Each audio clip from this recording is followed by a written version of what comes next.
and thanks so much for staying with me. I hope you enjoyed my presentation.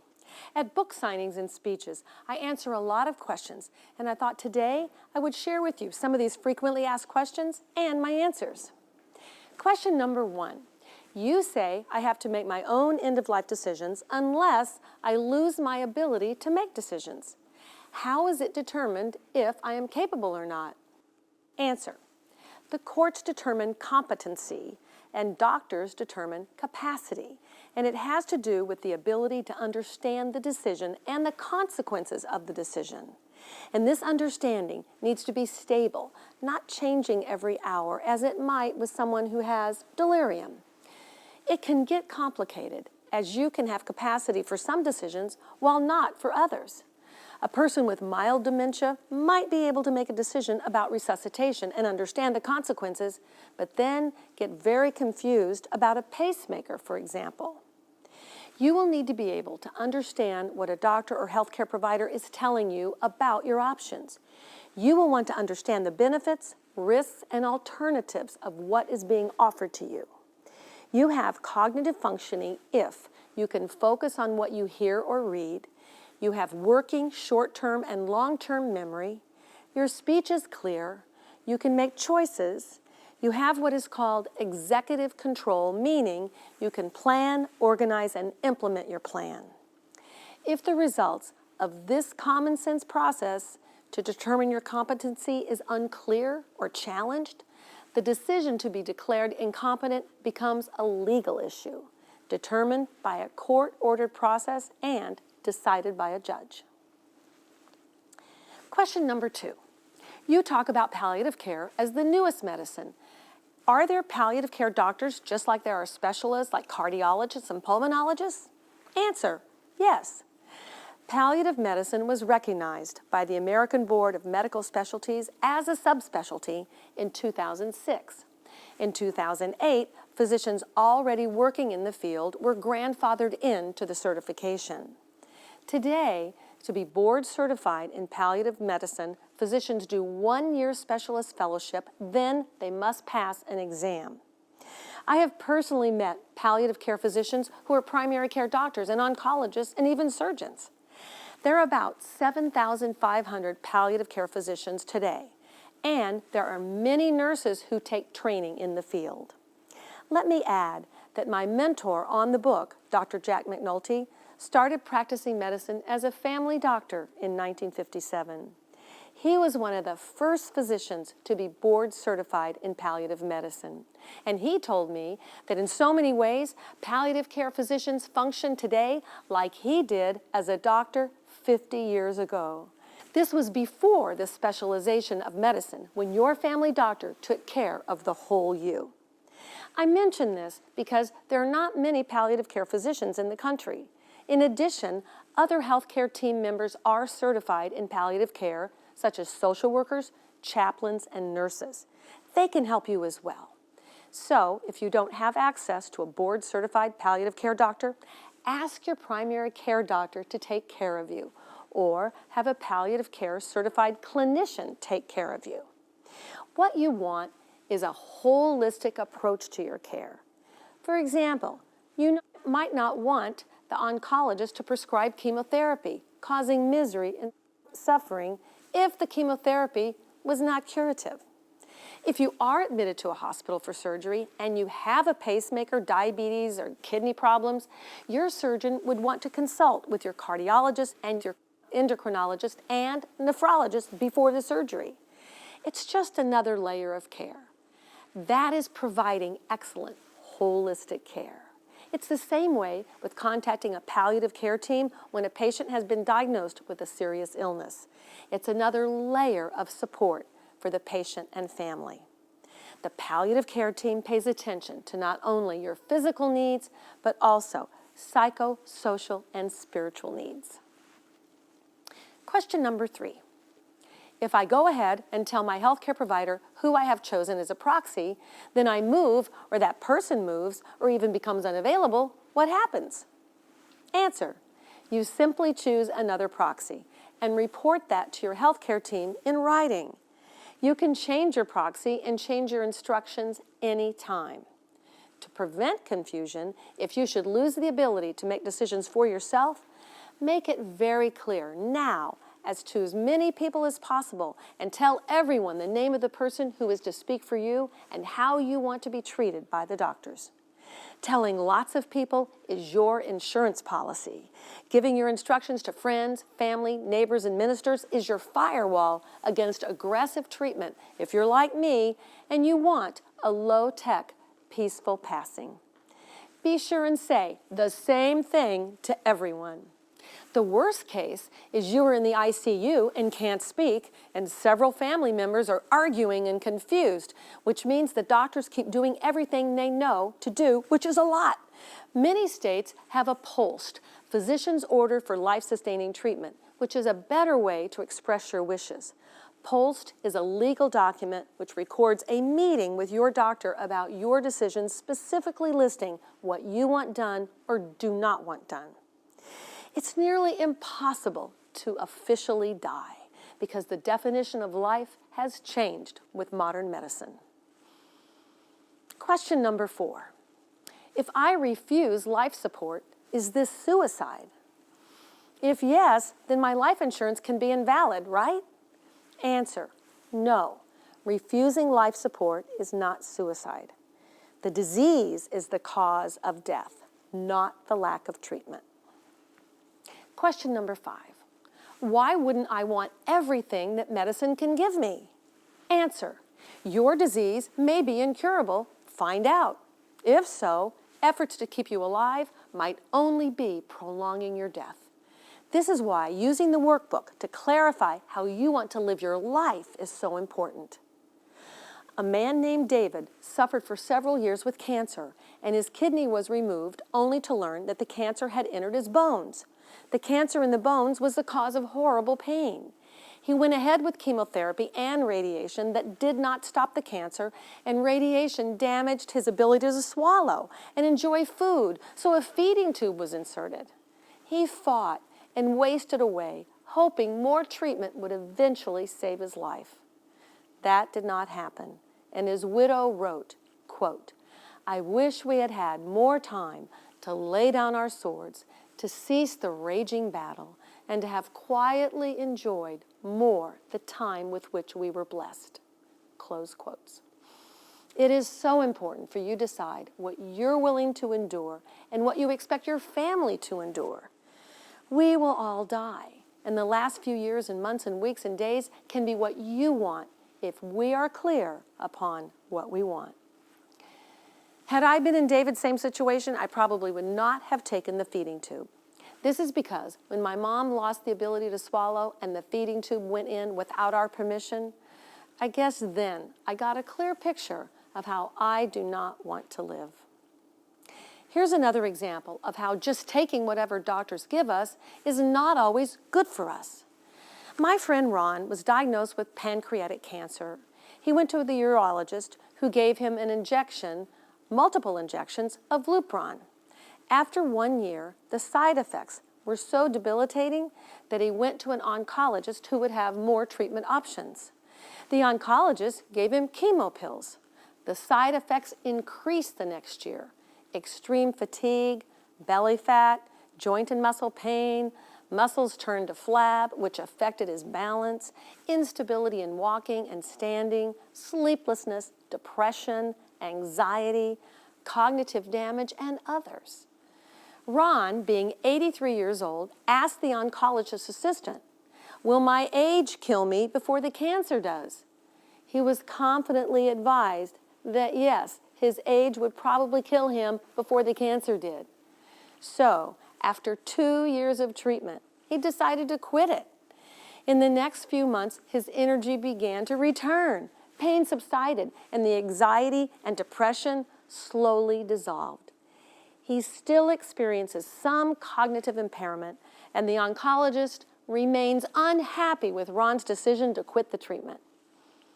Ron felt that the treatment gave him no quality of life. He decided that he'd rather live fewer years with better quality than extended years with no quality of life. He felt that medical professionals should consider our health in the context of what is important to us for our day-to-day living.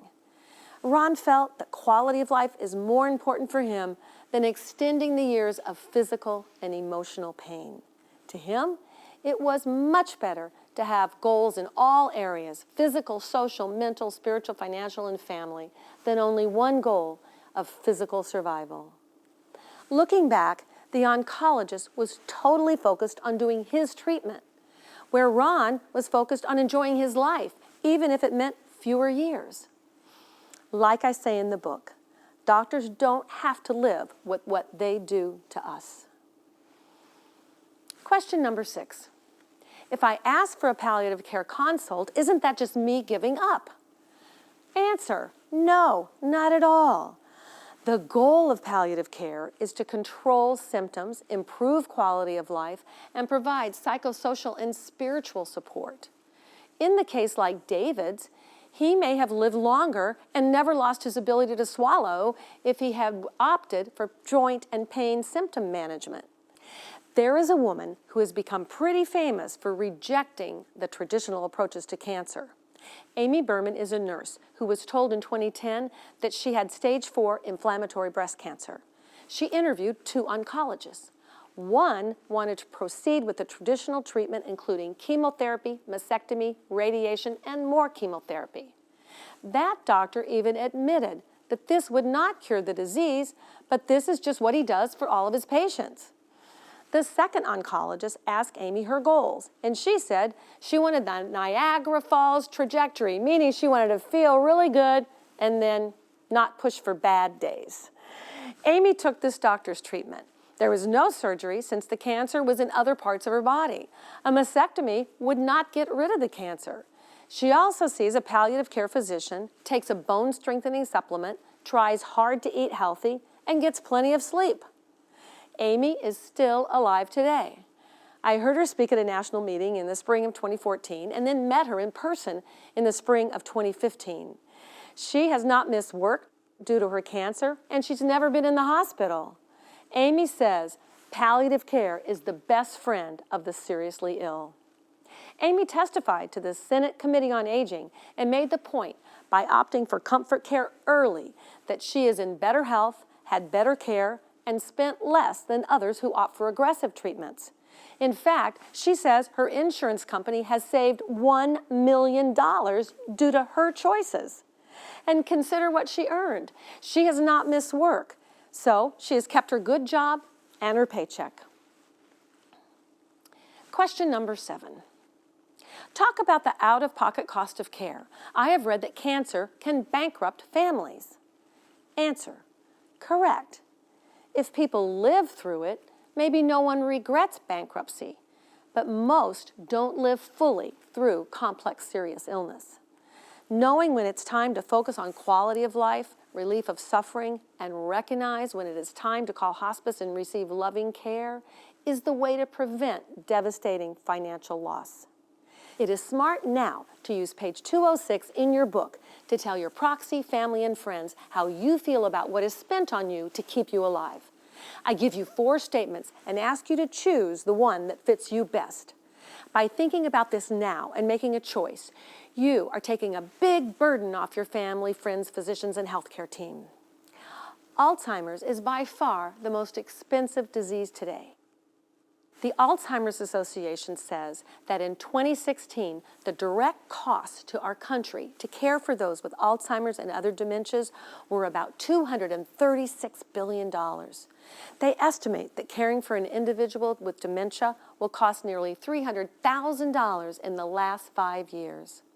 In my own family by marriage, because one man never provided clear instruction, his care cost the family out of pocket up to $100,000 per year in the last couple of years. To me, the worst part was he got down to skin and bones since he couldn't chew and swallow without choking. He didn't know anyone. He couldn't toilet himself. And when he got pneumonia, he was rushed to the hospital for antibiotics. Pneumonia is what one physician calls an exit event. It offers a perfectly peaceful, pain-free death and was the way so many died before penicillin was introduced in 1943. His primary caregiver was his wife until she died 2 years before he did. His children did a lot of caring for their father, then finally had to hire help as they could not be with him 24/7. They all had jobs and families of their own to support. His professional caregiver force-fed him with a feeding syringe. The man had not named a proxy, so his 4 children tried their best, with 2 of them insisting he be kept alive at all costs, and the other 2 were more open to let nature take its course. This caused sadness, strife, anger, and resentment to build up over the years. One in-law told me that the caregiver was doing the force feeding to keep him alive so she could keep the income from providing the care. Sadly, some keep their elderly family members alive to keep collecting Social Security or veterans benefits. If I get Alzheimer's or any other dementia or a stroke or any condition that keeps me from recognizing and interacting with people, my proxy will intervene to prevent force feedings and trips to the hospital that could rob me of a sweet death. I have clearly stated one of my goals every day of my life is to recognize and engage with people I know. Another goal is to know for myself when I am hungry. If I don't ask for food or seek food, I don't want to be fed. Another goal is to be able to chew, taste, and swallow. When I can no longer do that, fine, keep me comfortable and let nature take its course. The cost of care is not just hard dollars. It can extract a tremendous emotional toll on everyone involved. The answer then to your question is yes. Cancer can take you to bankruptcy, as can most any serious chronic illness. Question number 8. If I want to refuse care that I think is too invasive, will that make me a difficult patient? Do you think my doctor would simply refuse to see me if I disagree with her suggestions for my care? Answer. That depends upon the doctor. I just talked about Amy Berman, who interviewed 2 oncologists and chose the one that fit her goals. If you're talking to a surgeon and you decide you don't want surgery, then you won't go back to that surgeon. When we refuse aggressive care, we probably want to find a geriatrician, a palliative care team, or even what I might describe as an open-minded, flexible primary care doctor. Frankly, I can't imagine any of the primary care doctors I know refusing to give you comfort care. My own doctor knows what I want, and I even imagine if he wanted to send me off to some fancy specialist or famous hospital, I might look at him and say, why? I would ask if that specialist or that hospital has a reputation for being able to fix or put into remission my illness as it presently stands. I would ask, what will be the quality of my life if I take more treatment? I would ask, what might my life be after the treatment? And as I say in the book, I would demand a palliative care consultation. If any doctor ever says to you, there is nothing more we can do, don't panic or be discouraged. You are entering a new phase of care. There is always more that can be done. Maybe no further treatments are available for your disease, but there are always ways to improve your comfort, pain, symptoms, conversations with family and friends, etc. If a doctor has been working with me for a number of months or even years and then says, there's nothing more I can do, I will assume that all curative care has to offer has been given me. I'm assuming that I have had the best this particular field of medicine has to offer. Maybe I have heart problems or kidney failure or breathing problems. You might be finished with that particular doctor, or you might choose to doctor shop the country or the world to stay alive. That would not be my choice. It's now time for me to find the comfort care that is available. When we hear there's nothing more we can do, many people refuse to believe it. We don't believe it because we don't believe we've come to the end of the curative machine. Well, we will all come to the end of the kind of medicine that's seeking to cure us. Ask the doctor who says there's nothing more we can do to refer you to palliative care. That doctor may even want to keep you and provide palliative care. Question number 9. I have read about VSED, voluntarily stop eating and drinking. Is that painful? What if I have a feeding tube and ask that it be removed? Is that painful? Answer: when we're healthy and don't eat, it can be painful. When we're dying, not so much. As our body winds down, processing food and water makes unnecessary demands on us. I am told by nurses that not eating or taking water is a peaceful way to pass, while some have some discomfort. My father and mother-in-law both naturally lost appetite, stopped eating and drinking, and slipped away. In fact, many palliative care professionals argue that the assisted suicide movement might not exist if the seriously ill were given proper palliative care that allows for gentle final days. Question number 10, is death painful? Answer: the journey to death can be painful. Most deaths are not painful. The palliative care team is very good at alleviating physical pain and discomfort. They use medications that calm down the patient to provide pain control and that are increased as needed by an attentive hospice palliative or palliative care nurse. But doctors can't help your internal fears or emotional angst. This is the reason they call in the chaplains, the social workers, the psychologists, and even musicians. Nurses have told me a lot about their experiences with many deaths, and in general, they agree that death is a letting go. There are even natural endorphins produced, as if God created our bodies to wind down and out pain-free. A well-known palliative care physician, Dr. Ira Byock, says, dying doesn't cause suffering. Resistance to dying causes suffering. I have a limited experience with watching death happen myself, so I will tell you what my pastor, who's been at the bedside of hundreds in his 35 years as a pastor, says. I quote him: dying is no big deal. It is natural. For the people in my congregation who are spiritually mature, it is a worshipful experience to watch them leave. Question number 11. Before I heard your talk today, I thought I was all set because we had an attorney produce living wills.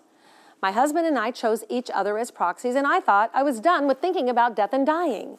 Now you are saying that the attorneys tend to use a template, and these templates are not clear. Can you explain that in more detail? Answer: I'm not here to disparage attorneys. I'm here to say that most forms they use to create living wills are not very helpful to physicians. The language is legal, not medical. Most living wills say this, quote, if in the judgment of my physician, I am suffering with a terminal or irreversible condition from which I am expected to die within 6 months, even with life-sustaining treatment provided in accordance with prevailing standards of medical care, I direct, and they give you 3 choices. 1, I be kept on support, life support. 2, I be artificially administered food and water, even if that has the effect of prolonging my life. Or 3, I be provided comfort care. The problem with this statement is terminal is not a definitive word to doctors, and irreversible condition is also vague to them. I recommend you use the workbook pages to provide clarity. For example, you will choose some specific qualities that are important to you. For me, I already said, I want to be able to know that I am hungry. This is a specific instruction. I want to be able to taste, chew, and swallow food. This is a specific instruction that means something to doctors. If I'm too frail or sick to speak, my proxy will ask my doctors. When Aunt Hattie is through the treatment, will she be able to taste, chew, and swallow food? Will she be able to toilet herself? Will she be able to carry on a conversation with people she knows? Will she be able to read and write email? If the answer is no to any of these and other questions, doctors will stop curative care and focus only on comfort. Also, you said that your husband is your proxy. Well, in the lecture, I explained I don't recommend this. I watched my father, who was my mother's name proxy, unable to perform his job as a proxy. This happens over and over every day in every hospital in this country. Please think out of the box about friends and family and choose a proxy who knows you but who is not so closely attached emotionally that they can deliver for you what you want.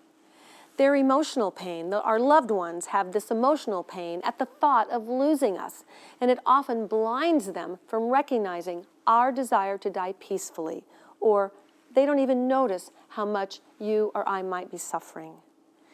Think about the children of your dear friends, the spouses of your nieces and nephews, the spouses of your children, and choose just one person.